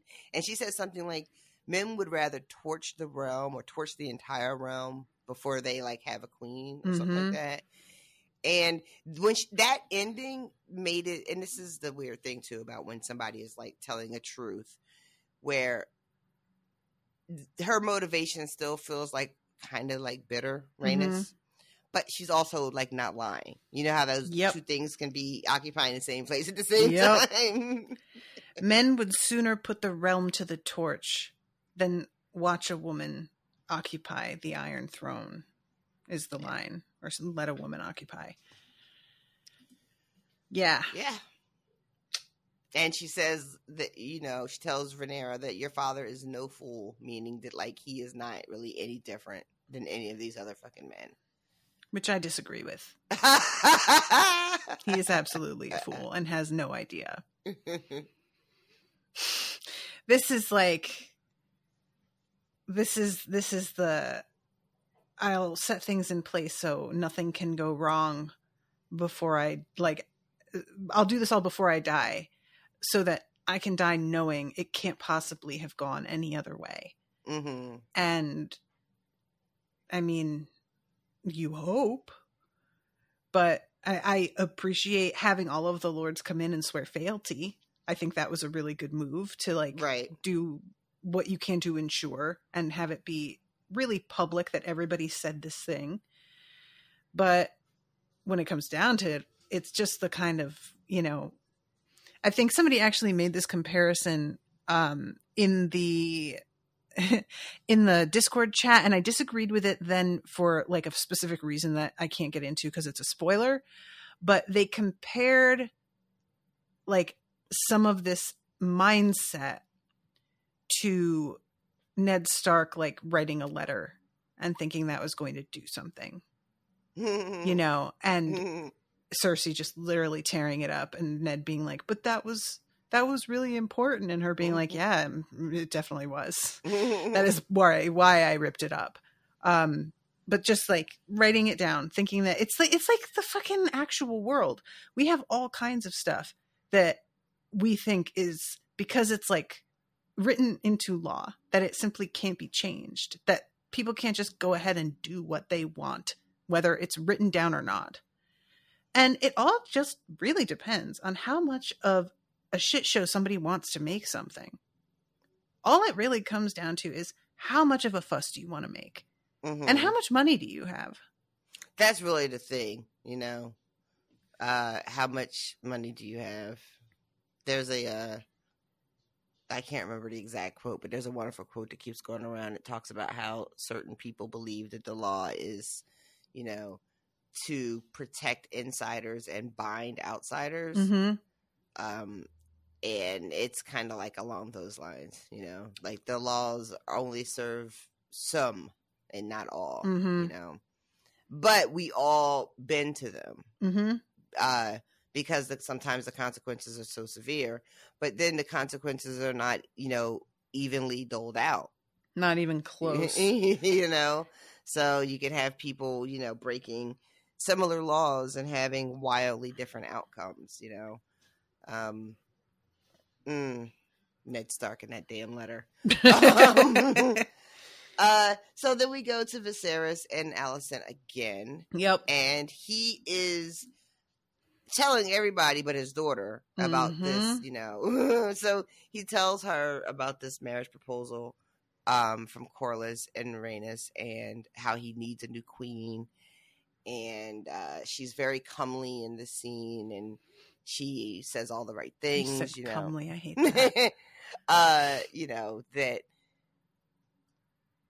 whatever queen he chooses, you know, she's sure will be great and fine. And she asks if, you know, who is it, and he tells her it may be Lena. And you know, she's doing all the right things and saying all the right things. And I don't mean that as shade against her. I just mean she is performing the role that she is meant to perform. Like, she's just doing the thing. And she also gives him that piece of stonework that was broken. And that really does seem to seal the deal, doesn't it? Yeah. Yeah, this is one of those moments that I hate watching, because she has got a sense of relief to her when he tells her that they're suggesting somebody else. And she's like, well, the realm would, like, I'm sure they'd find it comforting to have a good queen. And that girl is good and kind. And I'm sure she'll enjoy your company. But then follows it with, as I have, your grace. And then gives him this thing. And I'm like, girl, I get what you were trying to do, and you could have almost done it. Yeah, right. But then you just had to do this, and you ruined it. Yeah. When her father comes in, her father interrupts this to bring news about what Daemon has done, which we should probably get to before it gets too much later. But she gives her father a look. It is a real serious look. The way that she, and there's no fucking dialogue, you know, between them. Yeah. But she is looking at her father, and it is not a look of love, y'all. Nope. It is not filled with love and admiration and respect. I'm not 100% sure what it's filled with, but I can tell you it's not in there. Yeah. I do want to talk about her dress real quick, because she's wearing this blue gown that's got like a boat neck, and it has an interesting, I'm not really sure what this is called. It's like giant eyelets. She's wearing an Elaine dress. An Elaine dress? I'm about to take up more time than we have. Oh, I know what you're talking about. With the trick mirrors? Yes. Oh my God. I forgot about that episode. That's a really good one, though, because that is a fucking thing. But yeah, it's like open in this way that's really like fascinating to me, because it's a modest dress in its way, but it's also really revealing because of the way that this is designed. And I don't know, it just felt like they were really nicely balancing her having to, you know, be appropriate, but also a little enticing, in a way that's like maybe she wouldn't quite be aware of. And and again, like we mentioned in the first episode, that she is wearing her mother's dress now, and not like the dress that we saw her in earlier, which was a little bit more similar to the way Rhaenyra is dressed. Yeah, yeah. And Rhaenyra's dress, which I think is beautiful, though I'm sad that they all seem to be wearing the same clothes every day, because I'm here for fashion. but That's fair. Rhaenyra's dress is a much higher collar, you know, and her sleeves have this sort of detail going down the side of them, but it's not open like Alicent's is. There's like some red sewn in, so it's got kind of like a crisscross pattern. down the side. It's like she's got some sort of shift underneath somehow. I don't know. Yeah, but there's no skin. You don't see skin like you do with Alicent. Yeah. So the breaking news, the scandal. Damon's, I don't even know what to call him. Is he trash ass? What is he? God, I don't know either. He's whatever his ass is doing.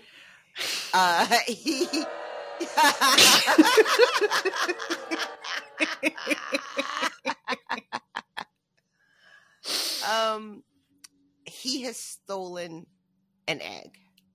Yep. And this is bad enough news, and this is why everybody has been called together. This is beyond the pale, right? Mm-hmm. And they're all outraged, and they're about to.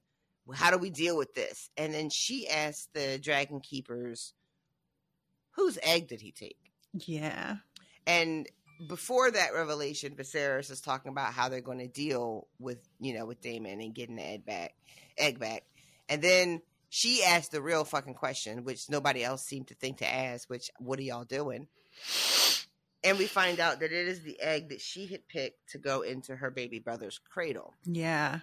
And that sends Viserys over the edge. That actually lights a little bit of a fire up under his ass, and he's ready to go and be about it. Mm-hmm. Yep. This is, honestly, I appreciated her going and just getting in his face a little bit. And being like, what this meant to me. And you know that I'm your obstacle. So if you want to have it out with me, then let's fucking do it. Because I am sick of the shit. And that is really the entire vibe here, is that this feels like a passive-aggressive thing. And it's aggressive, but there's also passive-aggressive in it. Yeah. And, I just like that she kind of does we were friends a minute ago. And now you're doing this. Is this it? Yeah. Is this how I can expect you to be? Really? She is wearing, in this meeting, the necklace that Daemon gave her. Mm-hmm. They decide that they're going to send people to go. Viserys is going to lead it. And then Otto's like, you can't because you're the king. And you can't trust Daemon could do anything. So then Otto is like, I'll go to Dragonstone. Takes an assortment of men and some Kingsguard and some of the dragon keepers, and they show up to fucking Dragonstone, and it's just a big dick waving contest for a couple of minutes. Indeed. Daemon is there with the egg, and he's talking about his wife is with child, or his soon to be wife is with child. What we find out is complete and utter bullshit. And there's a moment where swords are drawn and dragons are yelling and things get really out of hand for a second, Mm-hmm. And then Otto has to step back because, again, fucking dragons. Yep. Right. And it's this almost not really a stalemate, but kind of, because it's a game of chicken. Mm-hmm, mm-hmm. Who's going to blink first? Yep. Right. And then that is when she shows up. Yeah. And I loved it. I know it's hokey or whatever, or maybe I'm easy, whatever. I don't care. There's a standoff, and then you hear a dragon in the distance, and you're just like, wait a minute, what? And she comes swooping in, and she's wearing her bomb-ass dragon riding gear, which has the dragon scales on it, her all around her shoulder and everything, mm-hmm. which is just as dope. Yep. And she just shows up, tells everybody. They didn't have to tell them. They just get the fuck out the way. There's also a beautiful shot of Dragonstone, I thought, when they first show up. Oh, yeah. I'm going to fast forward to that spot. It's beautiful. And then they're walking in through the mist and everything, which is what we heard so much about Dragonstone in the books, right? Mm-hmm. So it's really cool to see. Shit is misty as hell. You can't see shit. Yeah, it's very I'm wondering how much of it is added so that, they're covering up the fact that it's only a muddle. But it doesn't matter because it's extremely effective for the way that the atmosphere should be here. Yeah, I loved it. I thought it was just beautiful. And then when they finally are facing off on the bridge, and the castle is behind Daemon, mm-hmm. Mm-hmm. It's just this gorgeous shot. And he is just being such a dick. Yeah. And then Otto also is really talking like, there's not a dragon. And I really hate to keep harping on that. But like Otto is really, he's out here making very big threats. Mm-hmm. Viserys is just like, where's the king now? I don't even see him. You mean Daemon? Oh, yeah, I'm sorry. Daemon does. Kristen gets a really nice... That's why you thought his name was Crispin. Because Daemon calls him Crispin. Does he? Yeah. Oh my God, I didn't realize that I did. He knows his name isn't. He calls him Crispin, and then Crispin has to be Kristen. He's like, yes, my mistake. I had forgotten. Oh my God, and then, I didn't realize that was what it was. And then he was like, well, you may remember when I knocked you off that horse that time. I love it.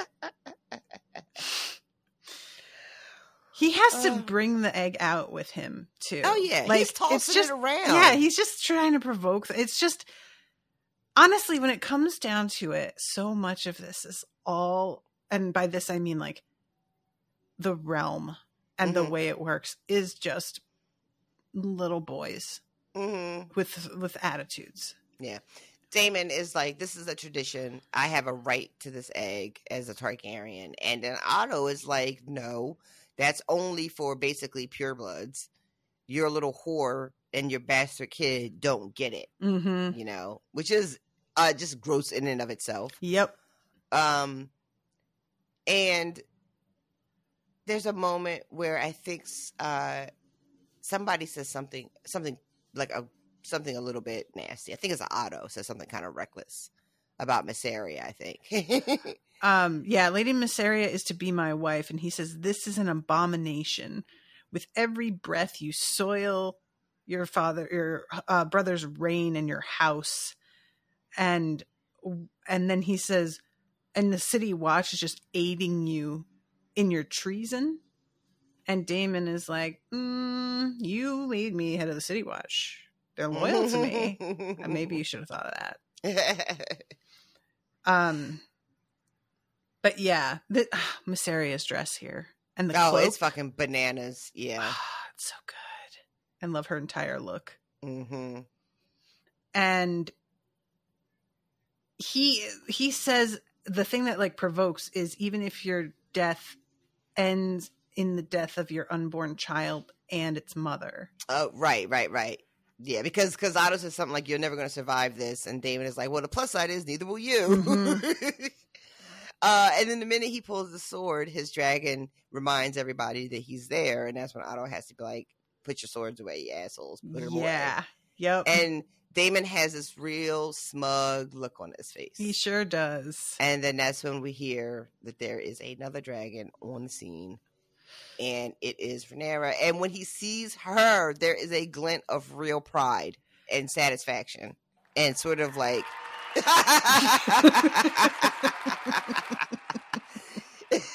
didn't it seem like it? No, I definitely think so. Okay. Yeah, his face was like, this is what I would expect, like, somebody to fucking do. This is how you respond when someone does some bullshit like this. I love how she shows up too, because you don't see her. You hear the call and you see the clouds sort of swell because she's underneath cloud cover. And then she just comes bursting up over the edge. And I was like, oh, that was a really dope way to enter. Yeah.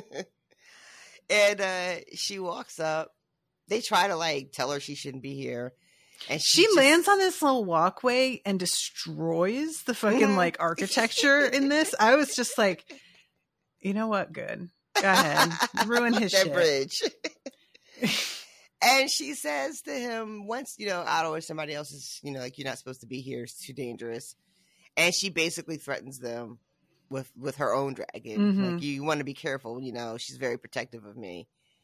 And then she comes up and she starts talking to Daemon in Valyrian. And the first thing she says is, this is my house, bitch. Yep. You are shacked up in my house. Yep. I have to mention this as well.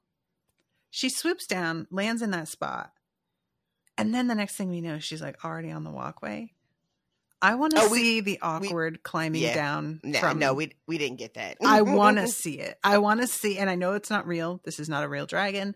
Therefore, it cannot be done in a way that would not be a huge pain and also very undignified to watch. But that's kind of my point, is that I want to see the really undignified parts of being a boss-ass dragon rider, is that you kind of have to like scramble. And if you're wearing a cloak, it's going to get like stuck on some of the spiny bits and maybe like hang you up for a second. And just the variety of things that could go wrong. But yeah, walks up. This is my castle you're living in. He says, not until you come of age. And she says, you've angered your king. And he says, I don't see why. This is a day of celebration. I am to be wed. Sir, stop it. Stop it. Stop it. Stop it. And when does Miss Aria walk away? It's right when he says, I was to be wed on the morrow or something? Yeah, she says something about the egg for the cradle. And he says, I want the same for my child. And she says, you have a child. And he looks at Miss Aria and says, one day. Right. And that's when she walks away. Yeah, yeah. Because we find out, wasn't really hip to everything that he had been claiming. You know? Yeah. And then Rhaenyra is just like, look, all of this theater is because you're mad at me. Because you think I took your rightful spot. Yep. So you want to kill me? I'm right here. Yep. Do it. Get me out of the way, you know? And of course he cannot. And she wins this round by calling his bluff in a very straightforward way. It avoids all of this other nonsense that was happening, you know, that between Otto and Daemon, who we know have a history that's not great. You know, it just cuts through all of this bullshit that we're watching and gets to the heart of the matter. Now, I guess it could have gone another way, but I never for a second thought that it would go any other way than he has to fucking give that dragon back. You know what I mean? Like, I wasn't scared for her at any point throughout this at all. I don't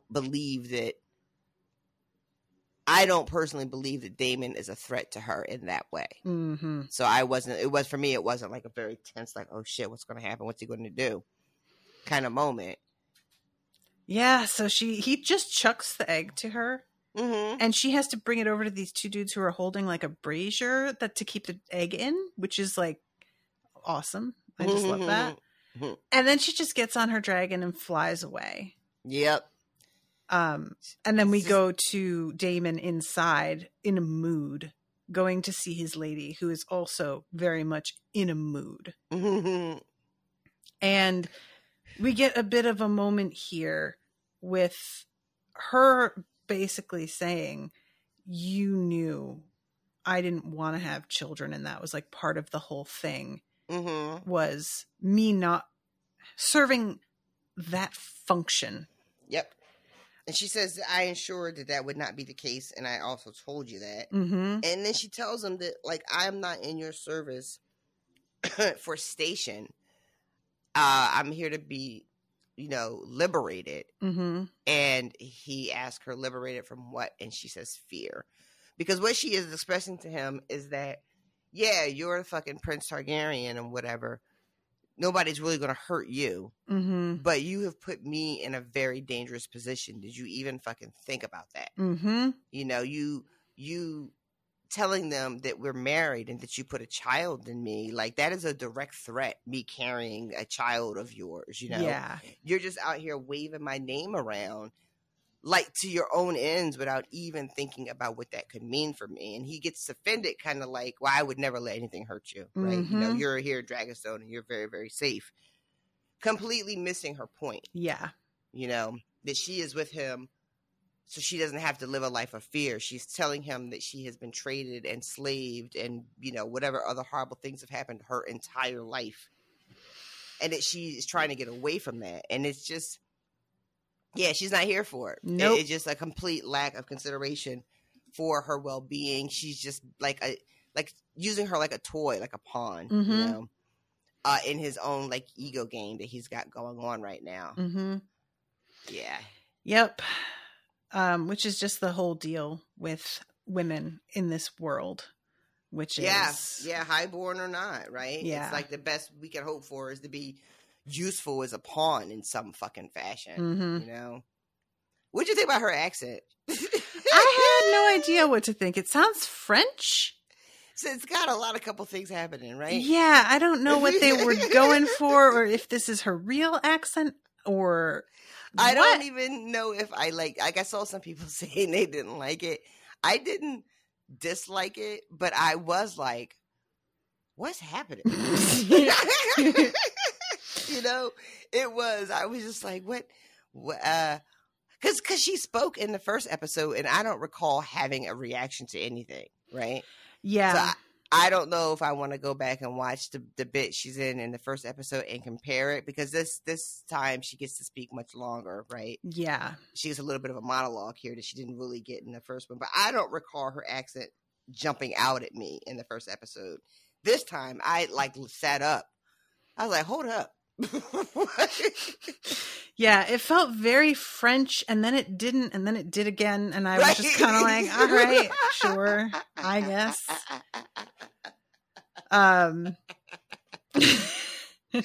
It did, and then it didn't, and then it did again. So this is when Viserys goes and talks to, I think Robert Strong is his first name. Oh yeah, Strong that sits on a small council that kept getting interrupted every time he tried to speak. And he says, what's the deal, do you think, with Corlys? Because I know he envies me, and this guy is like, you're a fucking king, man. Yeah. Well, of course he's going to envy you.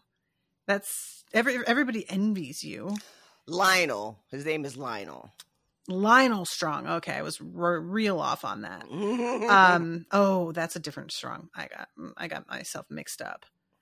But he asks this marriage that they're proposing. He's like, what do you think of it? And the guy is just like, seems like a really good idea to me. Mm-hmm, I get it. She's really young. She'll mature. And I just think it makes a lot of sense. Yep. And then again, I didn't ask to get remarried. Bitch, shut up. Yeah. I'm literally just going to record myself saying, bitch, shut up, and use that as a sound that I will invoke anytime on this, because he is just hiring me out. Yeah, this guy is making all of the great arguments again, right? This is now the third time that he's hearing these arguments. Mm-hmm. And like you said, he's really stuck on the I never asked to remarry. I shouldn't have to do this.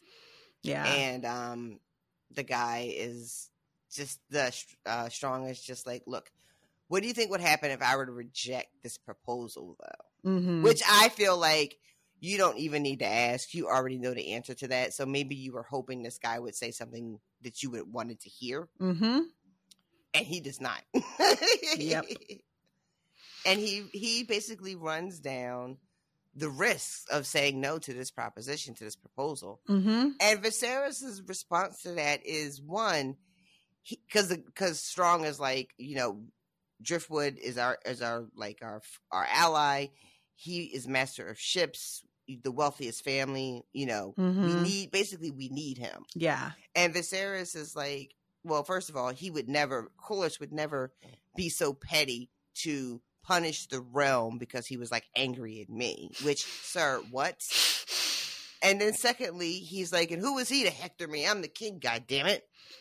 So he's hearing real talk from Lionel Strong, and he is reacting with just nonsense. Yeah. Yep. Yeah. He it's almost like he just wants to keep asking people until someone tells him what he wants to hear. That's exactly what's going on. And this is when they get interrupted, and he finds out that his daughter is back from her little dragon jaunt. The dragon jaunt coming to a theater near you. And he is just straight up mad at her, and I was resentful. She solved your fucking problem, sir. But she left without permission, and she acted without the crown's leave, Natasha. Yeah, because the crown's leave is dumb and stupid and bad. The crown should leave. Because it's useless here. It's bad.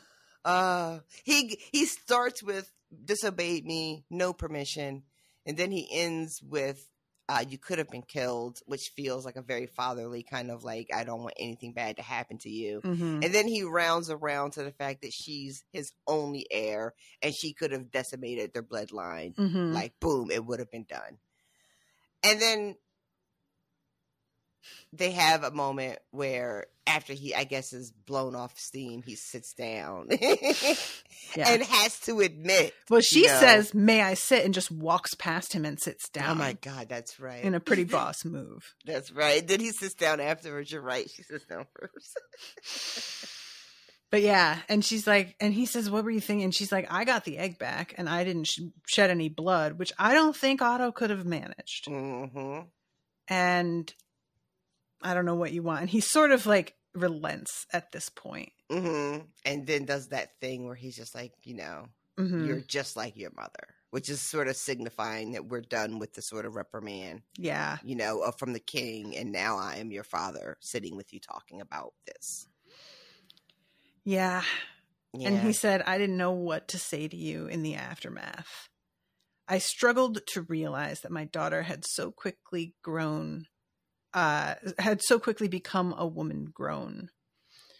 But I know she understands what is now expected of me." Yeah. And this is when you would say the thing. Yeah, you could have here. This is really it. Yeah. But he doesn't want to ruin this moment because he doesn't want her reaction to it. They're having this moment, this beautiful moment where he feels like he's finally being able to speak to her. And I think also, I don't know if he says it to Alicent when they're talking about like, oh, I'm afraid to talk to her. I'd rather talk to a dragon. But I think that he doesn't want to have these conversations with her because he is waiting for her to blame him for what happened to her mother. It's like, if I don't stand still long enough, then she can't catch me, Like, he's almost afraid that if we talk too real, she's going to be like, what the fuck, dude? That's interesting because it didn't even occur to me that she, like, knew anything. I mean, I don't know how much she knows or not, but she was worried for her mother before childbirth. And she is, even though we don't see scenes of it, we know from the bathroom scene that Emma had all of these pregnancies that didn't go well. Rhaenyra is definitely old enough to remember some of them, Mm-hmm.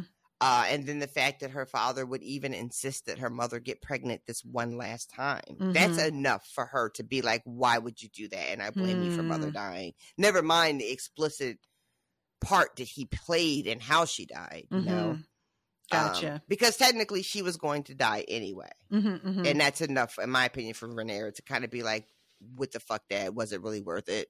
Yeah. So he has this moment with her where it's like they're finally on the same page and having an understanding. And yeah, this would have been a great time to say, hey, I made a decision. But he doesn't want to face that. He doesn't want to face what she might say about it, what she might feel about it. Even in this moment, she's like, mother would understand even that you have to get remarried, just like I do. Mm-hmm. And then we cut away. Yep. And I was a little bit like, I want to see how the rest of that conversation would go. But it doesn't matter because we know the one thing it didn't go. And yes, clearly, right? Because it cuts to the big announcement at the small council about who is going to marry. And we don't know what else happened in that conversation, but you're absolutely right. We know what didn't happen because the way she reacts to the news. Yeah. I'm curious. Do you think he told her a different name and then changed overnight? No, I don't think he told her shit. Okay. All right. So I wanted to say, oh, did I talk about the necklace though? That she was wearing it? That she was wearing. She's wearing the necklace Daemon gave her when they find out he stole the egg. In this scene where he announces she's not wearing it anymore. Okay. So it's sort of to be like, yeah, fuck that guy now. I think so. Okay. I think so. Because the dress is the same dress, so it's not like she's matching. Like she took it off because it didn't match. So yeah, he does the incredibly unkingly thing of telling them that he's going to take a wife. And not only does he insult Corlys by rejecting the offer, he does it incredibly publicly, brutally, and it's just such a complete bullshit move. It's so bad. And even beyond like the way it's announced and how just like poorly planned that is, and it's an insult to Corliss that he rejects his daughter, but also who he's rejecting his daughter for. Mm-hmm. Right? Like, no shade, but Alicent isn't anywhere close to being of a pedigree that should be getting to marry the king. Yeah. You know what I mean? Yep. When there are people like Lady Lana around, you know, like, because I know people will be like, well, you know, Sansa Stark was going to marry the king, right? Mm-hmm. I don't know if the Hightowers or of a station of the Starks at the time we met them in Game of Thrones, right? I would say yes, because he's the hand. Right, he's the hand, but that's a high station, but it doesn't, in my opinion, come anywhere close to the claim that Corliss is making. No, definitely not. Who calls it an absurdity? Yeah, which I rather like. And he's like, my house is Valerian. And Viserys says, and I am the king. And then Corliss looks over at Otto, who is staring straight at him in a how do you like them apples kind of face. Yeah, he really is. And Alicent looks like she's about to cry. And she's like been looking at Rhaenyra this entire time. And finally the king says Rhaenyra's name. And that's when she like turns around and leaves. Yeah. Yeah. So this moment here for me really gives that the two of them were into each other. And you talking about like the repression for, you know, possibility with her messing her fingers up just felt for me like, yeah, maybe that's what she's repressing, you know? I'll be honest, I don't really have a strong opinion on that, whether or not they were in a relationship of any kind, you know, whether it was like romantic or sexual. I don't think that they were in, but I think they just had feelings for each other. Yeah. I don't want to, I don't really know. There's a part of me that like I'm remembering, it's a weird thing because I don't want to do that thing where like you erase queerness from characters. Mm-hmm. But also, there is a very specific type of friendship I think that a lot of us forget as we get older. Do you remember how intense your friendships were with other girls when you were like that age? No, because I didn't have that. No. Yeah, it was not like that for me. There were relationships I had that were just so intensely intertwined, you know, where they felt like more than any like romantic relationship I had at the time. You know what I mean? That I guess you could, from the outside, I guess people could look at it and be like, oh, I wonder if something's going on there, you know? But it wasn't. It was just that the emotional connection was so strong and like it was like a soulmate without like romance being attached to it. So I kind of viewed their relationship through that lens because that's my own experience. So I really don't know if I have an opinion on whether or not they were really like a, you know, like a couple or not or whatever. Because I just sort of saw it through my own personal experience. Yeah, maybe the fact that I didn't have that is part of why I'm like, you know. Yeah. It's intense. So then we cut to, first there's like a bust covered in barnacles. And then we have Corliss's monologue about how his house is actually even older than the Targaryen house, according to some texts. And then is basically like, we just didn't have dragons is the problem. So we have had to like figure out how to live off the sea, and it has worked out, but that shit is temperamental. Yeah. He's also very much like, I have had to take everything I have, and I have a lot now. And the reason I have so much is because I was willing to work for it. I was willing to seize it. Basically, it's a lot of nobody ever gave me anything. And he is attempting to appeal to Daemon on that same level. You know, Mm-hmm. the things that you want, no one is going to just give them to you. You're going to have to take them. And that's how you and I are alike, you know.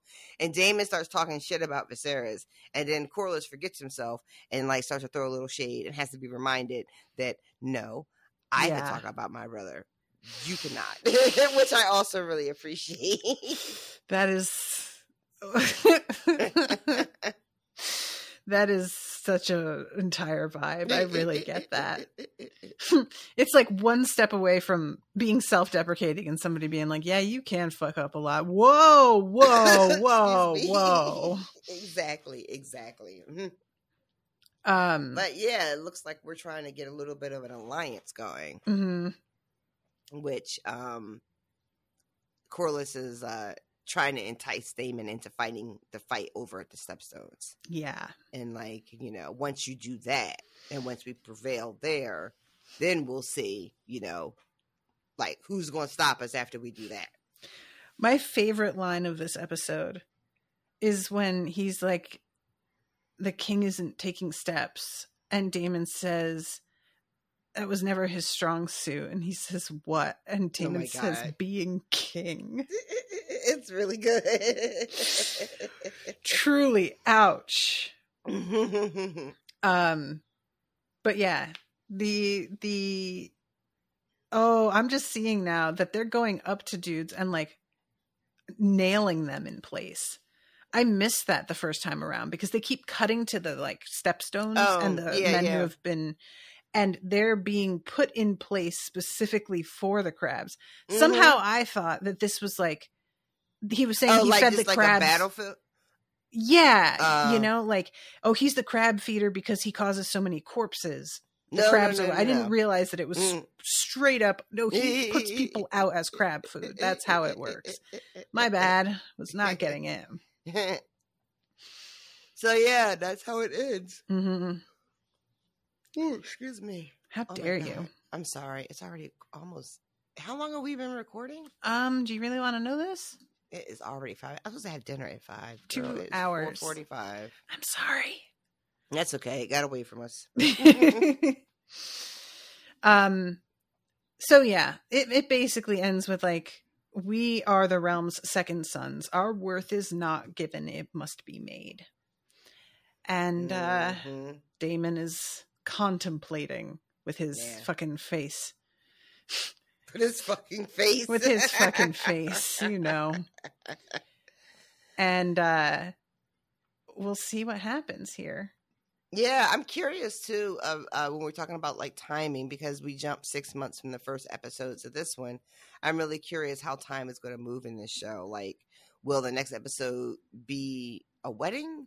Will it be the birth of the first child? You know, will it just be the next day after the announcement? I have no idea because, you know, it's only been 2 episodes, so I can't really gauge yet how things are moving. So I'm really curious to see where we start next episode. Yeah, that's a good question, actually, especially because you thought you had seen an actress who was like an older version of Rhaenyra. Yeah. Like what it was is I thought I saw a bit and underneath it said like young Rhaenyra under the chick that we know. Right? Yeah.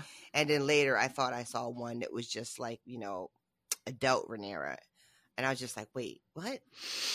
But I don't know if it's the same character or if I just misread. Like I might have been looking at a picture of Rhaenys and been like, oh wait, it's the same chick, only she's older now because their names are similar. Because their names are really similar. Yeah, that makes sense. But yeah, I'm curious because if we do a time jump, then we get into a second part of this story, which is what happens when the king remarries and starts having children, and one of them is a boy. Like, what happens? What happens? You know? So yeah, we'll see. But yeah, we do have to wrap this up. I'm already so late. Okay. Really quick, because we haven't done this in literally like a month and a half. I just want to say hi to new patrons. So we've got Thomas Watkins, Tina, Sarah, Lacey Budka. Hope I'm saying this right. I'm going to put on the cheering for all of you guys. Megrim, Liz, Jacob, Spencer, Avery, Miko, Angela, Prarana, Megan, William, Tyler, and Cindy. Hello. Welcome to all of you. Thank you all so much. I think most of you will have gotten the welcome video that I sent, hopefully. Keep an eye out for that. Did you get mine? Did you ever look for it? Yeah. No, I didn't look for it. Ugh, all my efforts have gone to waste. That was a feature-length film. It was 2.5 hours, RoShawn. There were costume changes, and for what? I have to look for it. It would have come from Patreon? No, it comes from Bonjoro. Is the name of the app. I had to look for it. It might be in my my little spam folder or something. But yeah, thank you all again so much for signing up. And just to let everybody know, I have changed tiers somewhat. So there is a new reward system. So if you're curious about it, go to patreon.com/unspoiled and you can see what you get with each tier. And now the $5 tier has exclusive access to early ad-free episodes of Song of Ice and Fire, Ted Lasso, and of course Sookie Stackhouse. And $10 and up gets access to live recordings of Ted Lasso and Sookie Stackhouse, which are on Crowdcast. So a little bit of a new thing going on. All right, everybody. Well, thank you all so much for listening. We love you. Hope you're enjoying. Until next time, toodaloo, motherfuckers. Bye, guys.